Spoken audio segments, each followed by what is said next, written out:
Welcome to a Gallen of Questions. My name is Pat Gallen, and I would consider myself maybe a bit of an outsider when it comes to being fashionable. But that's why my next guest is here to help me get there. He actually tried that maybe 5 years ago or so. It didn't work, but you know, we're all a work in progress, right? But my next guest, he hooked me up with this gear that I'm wearing right now because it's what he does for a living. I would like to call him a purveyor of cool, maybe. Can we go with it? Would you go with that? Brian Nadav is here. What's up, Brian? That. Thank you. Do you like that? Thank you so much for having me. The purveyor of cool. I think that makes me sound a little cooler than I actually am, but we'll go with it. I think you're there, though, already, We're man. Curators. We're purveyors, right? That's the word I was looking for. We are connoisseurs in a respect, so... I'd like to just shout you out for bringing me this beautiful cardigan that I'm wearing right now, which is the opposite of your cardigan, but in the glasses really, like, set it off, don't they? Look at that. Looks pretty good to me. Well, yeah. So what we have here, this is this new collaboration that we did with Standard Issue. Okay. Run by Philly legend and native Jimmy Gorecki. Yeah. So this is his brand. This is our collaboration. We did this indigo project. This is the Stonewash. You're wearing the deep indigo. I'm wearing the Stonewashed. Do you think we need to wear the glasses the entire? I don't think so. Probably not, I don't think because so. I can barely see my notes. There we go. Bright. They actually work Oh, pretty wow. well. Wow, I know. It's a little bright in here. When you say we, we're talking about Lapstone and Hammer. You're on correct. Chestnut Street. You've been around now for how long? About 2015, man. 2015. So this is Time going flies, to man. be 9 years coming up. Really flies. So yeah, we at Lapstone, that's what we do. We are streetwear. We are men's and women's wear, taking it from an elevated luxury perspective, but still very much rooted in the core of what streetwear is about, Sure. which is sneakers. Go back to the beginning of Lapstone, 2015. But you've been doing this now. Basically, you've been around it your entire life, right? Yeah, been around it my whole life. So if we're getting back to the roots, born in Brooklyn, we moved to Philly in 1981. Okay. My father is an immigrant, so it's very much the immigrant story, the immigrant mentality, right? And he came to Philly. He was in the clothing industry there. Lots of friends that were doing it in the New York area, Sure. in the Baltimore and D.C. area, Atlanta, even as far down as Miami. So it was like he came to Philly, where my mom is from, Okay. and kind of saw Philly as naked and started a store called City Blue, which is, at the time, he was just selling jeans, Levi's, Lee jeans, and white T-shirts, right? Early 80s was really at the time of the birth of hip-hop, right? Sure. The birth Yeah. of streetwear and everything that surrounded that culture. Mm-hmm. So as it sort of grew, and as, of course, you have art and music that leads the way, well, fashion is always a part of that, as a part of woven into the fabric of a culture and into, something very specific that was definitely sort of like this underground thing that was going on. Sure. So as that community and as that culture developed, he sort of moved with it as well. So early 80s, 90s, getting into it very much was led by sneaker industry, right? And that became synonymous with music, fashion, hip-hop, streetwear, was this underground sneaker culture. Right now, today, there's nothing underground about sneakers, not anymore. right? With the internet, with what's going on, but it was very much a you had to be there kind of a thing, right? There was no internet, so if you were not in the store when these things were releasing, you couldn't partake. Like there was no way to fake it back then, right? There was no StockX of just like buy what you think is cool. You really had to be in it. And so who was at the forefront there? It was Nike, right? Sure, absolutely. And Nike, early 80s, right? Mid 80s, 90s. What did they do? They really captured the globe by blending innovation, performance tech with fashion, right? Sneakers were always cool and sort of fashionable, but they moved into this idea of being at the forefront of this streetwear culture and what it is. And really, it's because of how Nike got set up with being associated with the best players and athletes on the planet. Right. So I'm talking about Nike a lot because they were such a big part of creating streetwear and street culture, and really a big part of me growing up in this business. Yeah. So there was that growing up in it and seeing Nike as the leader, but also, understanding what City Blue was about, right? We were a small mom and pop shop, right? And we knew our customers, right? Yeah. And we were connected to the community in a different way than per se Foot Locker, right? Sure. And this idea of like, we have our territory and these other mom and pop shops had their own areas. It was about connecting with that community and supporting the people that support you, right? And sort of very early age, I really realized the importance of community in retail and getting behind this idea and getting past the idea of the transactional and why it was so important to immerse yourself and know your customers and know their families, right? And get involved in what they are doing as well. So that leads and really led to a lot of what our current day Lapstone initiatives are and how they're based on the community. So being a part of that growing up was really important in really shaping and obviously providing that opportunity, right? All that experience that I gained in working in stores, cultivating my idea for really the future and where retail is now and where it's going. So you spin City Blue into Lapstone in 2015. When do you think that hit right away? Do you think you struck a nerve with the community with Lapstone right away? Did that take time? Was there a moment where you said, okay, now I feel that way? I mean, I think that there's always a time, that certain amount of time has to pass for you to consider something a success, right? Because any new business, people are going to come check you out, right? And if you're a new restaurant and you don't deliver and you're not consistent and the food, sure, everybody's going to come up on grand opening week and check you out. But if you don't really deliver, there's no reason to come back, right? So when we hit, we definitely hit right away. And I think one of the success of what it was about our collaborations, like what Lapstone is really about. It's about collaboration, it's about creativity, and it is about community, right? And it's about blending those things, obviously with fashion and why people want to, still today, in a world that is dominated by online shopping and e-commerce, right? Real brick and mortar is never going to go away.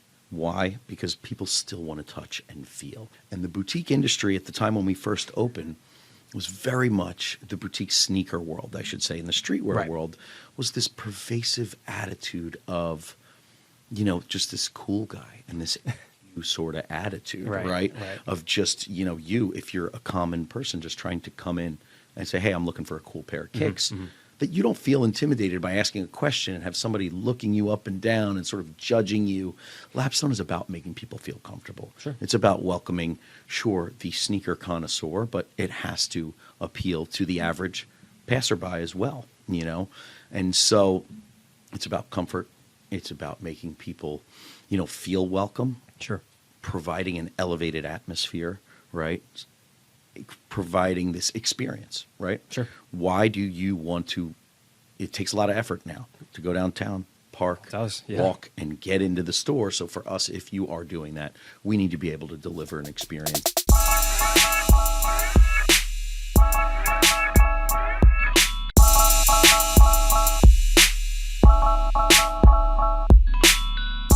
You've been working with, A-listers in the city, athletes, tying it back to the whole sports is cool, sports brings that together. You just recently did, I think it was with this, right? Pat Beverly, before he got traded to... I know. Before he got traded to Milwaukee. So you've worked with athletes in the past. Was that natural, or did you have to, kind of pitch yourself and say, you know what, this is what we are, this is what we do? How does that collaboration work? I think in any line of work, it really goes back into letting your work speak for itself, right? If you have to go and give yourself an introduction everywhere you're going, there's going to be a lot less opportunities that end up funneling your way. But what I think is really important is it goes back to us not being just solely reliant on transactional. What we want to do is tell stories, uplift the community, tell stories about the creatives that are the underground, that are on the way up. It's about using our platform at Lapstone to help bring exposure to people, right? We work with a lot of nonprofits. You and I both work with a mentorship program. KB Foundation does a lot of amazing work, and that is really rooted in providing experience for young kids, right? What are we trying to do? I think all of this, and a lot of the work that we focus on that is outside of just retail is dealing with the youth, right? They are our future leaders. These are the people that we really need to connect with. And when it comes from a fashion perspective, it's about showing them that doing charity, that giving back is cool. And not only just cool, but it's actually important and it's fulfilling, right? So we have this idea of where we were doing raffles long before this idea has come up around COVID, where everybody was doing these, let me raffle and raise money for a certain cause. We were doing this long before, and sort of this idea of harnessing the hype. You want a pair of Travis Scotts? No problem. We have a very finite amount of pairs. But what we're going to do is, if you get involved with said charity or donate, we did sneaker drives, clothing drives, we've done toy drives, come and donate, and that'll get you in to the raffle. So it's not really a pay-to-play model, but what it ends up doing is it brings the community together. And people are now giving back. They're seeing an impact that they helped make. And it's just like feel good all around. People at the end of the day are like, I don't even care if I get the shoes anymore because this was a really cool program. So back to, it's about, how are we connected to this one and that one?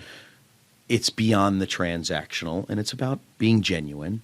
And it is about, telling stories and helping to be a part of the culture and the community that we're all in. So sometimes these relationships are just a natural fit.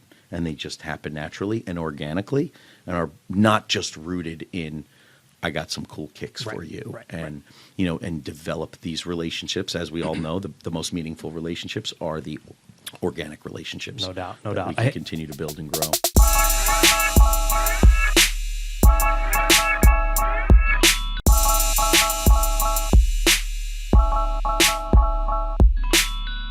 I hit you with a little homework before we got together here today because I wanted to know, you have dealt with tens of thousands of sneakers in your career. Do you have a list of your 3 favorite sneakers of all time? Like if someone hits you with that, I know it's got to be like one of the most difficult questions. It's like, which kid is your favorite? You might have one, but you don't want to say it out loud. But do you know, can you point out 3 that, or even one that means the most to you? Because you've been doing this a long time, man. Yeah. That is a really loaded question, right? And like you said, that's why we're here to load them up. I can't ever pick what is your favorite, right? Because so many of them have so many different meanings and where they came from. A lot of these really are rooted in Nike and just being a child of the 80s and 90s and seeing that. So it is the innovation of Air Max, right? We all believed when we first put on a pair of Air Max that it would help us jump higher, just like the Jordans did, right? And that, and just the Reebok pumps. Yeah, the pumps. Love the Reebok pumps. So Air Max is just such an important innovation in sneakers that you can go from an Air Max 1, which is one of the originals, which really then goes down through the gamut of the entire history. So Air Max in general is amazing, whether it's the OG Air Max 1s, the white and the red, the white and the blue, Air Max 95, the neons, right?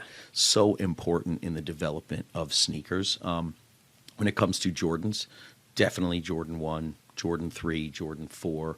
One of my early sneaker memories is a Jordan 5, right, with the silver tongue, the 23 written on the side. I actually wrote down as one of my favorites because I wore them in high school. The Jordan 5, the Laneys, the yellow with the blue from his high school days. But it's because it takes you back to a place, right? Like I had them 15, 16 years old, wore them to death, but crushed them. I crushed them, but that is a memory I'll always have. Well, and that's what's so amazing about sneakers is the nostalgia, right? Smelling something brings you back. A certain dish can bring you back to different elements. Music has that effect. And so sneakers have that nostalgic effect. They can help you relive your childhood or just make you reflect on a time in your life when maybe things were a little more simple and not as crazy and complex as they are. So from the Air Max to the Jordan Rain, and definitely I had on my list trainers, right? The Air Max. The Bo Jackson trainers, right? I'm glad I wore them. You're wearing the Trainer SC. There's the Trainer 1. There's even the Agassiz that were very much in this time period, loud, vibrant colors, right? Just Did we like just see him awesome rocking a shape. new? He they're is. coming out, So right? the Tech Challenge, the infrared pair, is coming back. Now Nike is doing everything in this remastered version. Sure. So they're going to come with a slightly vintaged yellowed sole, Okay. right? But it's the OG infrared with the red and the black and the white. So cool. And so he was another timeless and very not timeless, I should say, but really iconic athlete, right? Among the Jordans, Bo Jackson, Tiger Woods, Kobe Bryant, right? And then, you know, LeBron James, but just Charles Barkley, right? Barkley's, The I had the Barkleys right? written Exactly. Barkley's, again, you know, from Philly. We all hated to see him go, Yeah. but he had some classic, and he was part of that Air Force family. Sure. And then the staple of the Air Force is another one. You can't stress enough how classic and how timeless the Air Force One model is. One day I'm So- going to narrow you down to like 3. Yeah, we'll it's see. never going to happen. We'll see if we It's can never if we gonna could do happen. that.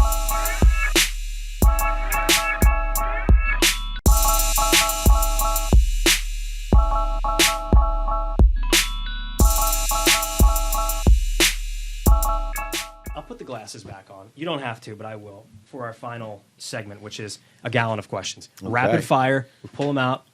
We see what answers we get. You want to do it? Let's see. All right, we'll let Let's you give it a first. go. Jump in there. Gallon of questions. Brian Nadav from Lapstone and Hammer. Best Lapstone collaboration. Okay, so one of our early ones when we first opened was with my good friend Najib Sheikh, and we launched the Divine Lorraine collaboration. The Divine Remember it. Lorraine was an iconic building. It was before Eric and the good people over there took it over and rebuilt it and Sure. renovated it. The Divine Lorraine was a beacon of North Philly and was a symbol of this like subculture and this abandoned space. And if you grew up in Philly, you know knew what it. the Divine, you Absolutely. knew somebody that broke in and tagged in there, Right. or you were on the roof at some point in your childhood, kind of growing up. I would never do anything like that. So the Divine Lorraine, and it was another one of these stories that was very Philly, Yeah. but not cheesesteaks and Liberty Bells. So really important. It happened the month we opened, and that really helped put us on the map. That's amazing. Favorite sports moment of your lifetime? Favorite sports moment I of mean, your lifetime? is it the 2008 World Series? Is it? Is it 2017 Eagles, Sure. right? I think both of those are up there. I would say the fact that I was in the stadium for when the Phillies won it on that part 2 of game when you came 5, back. those 3 In the innings. rain. I actually wasn't there for the part 1. Somebody found a ticket on the ground and gave it to me, and I That's the weaseled best. my way in, That's the and best. we actually ended up in Howard Eskin's seats. He was up somewhere. A friend of mine was a nephew of Howard Eskin. Is that right? So I was standing room only, snuck my way Ooh. into the stadium, and ended up third row It's behind all the about the visitors' memories, dugout. my friend. Yeah, man. Finish the sentence. Philly needs more blank. Philly needs more blank. I mean, you know, right now, Philly needs a little bit more love, right? Okay. We're the city of brotherly love, but there's a lot of bad stuff happening around Philly, Yeah. so we need a little bit more love. You We can need never a have little too bit- much love. We need a little bit more togetherness. Rarest pair of sneakers you own?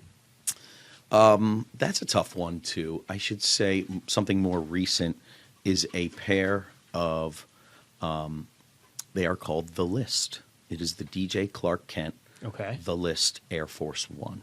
He created a pair that recently, I think one sold on Sotheby's for $17,000 or something like that. So it's a very curated list of people that are a part of. It started as a joke between him and Abdul and this guy Magdi and All Day, and it really started as when you had to be there for sneakers. So you had Sure. to kind of be on the list. You had to know somebody, but it was a joke because you couldn't get them, and so their whole joke was you had to be on the list in order to get it. So whenever they were able to secure a coveted pair, they would joke with each other and say, "Yo, I'm on the list. I got it." So it's really cool that what he did was really put together a group of his friends that are just everyday people, as well as celebrities. The pairs are mismatched, and so if you Interesting. wanted to connect with somebody who had your other size, and that so is out cool. of maybe the 100 and something pairs that he made, I think he said only one pair has been swapped, because there's something beautiful about having them mismatched. That is and- kinda cool. and that connection. So pretty rare sneaker right All there. right, let's see here. In 5 years, blank will be popular. Look into the crystal ball. So in 5 years, so fashion is cyclical, Sure, right? sure. And it repeats itself every 20 years. So in 5 years, we're going to be looking at the Air Max 2010. What was hot in Air Max in 2010? God. The 2011s, also We are getting old. among some of my favorite Air Max, Yeah. and just what that full 360 airbag. All right, we got time for two more. What's your guilty pleasure? Pizza. Pizza. Come on, What's pizza. your place? I love Pizzeria Badia, and then the spot that I live right across the street from the OG spot, which is now got taken over and is now Pizza Shack-a-Max. And That's right. So amazing slice, incredible. All right, last one. A-list celeb with the best style. Who is it? A-list celeb with the best style. PJ Tucker has just a sneaker collection. He sure does. That is really legendary. And so PJ, for when it comes to sneakers, style, I mean, I don't know. A-list celebrities, like, aren't they just buying their style from is their true. stylists and this and that? So Should've said B-list celebrity. yeah, B-list. So sometimes I see random everyday people just walking down the street, and You're like, like, you really put that together, I like and that. that looks incredible. like So that. it's about being authentic, and it's about being true to yourself, I think, which is going to create the best style. Brian, thank you so much for Yeah. coming in, my friend. That Dude. cruised right by, dude. That Yo, was awesome. thank you so much for having me. Head to Lapstone. Appreciate it. Check them out. Thanks, buddy. Thank you, man.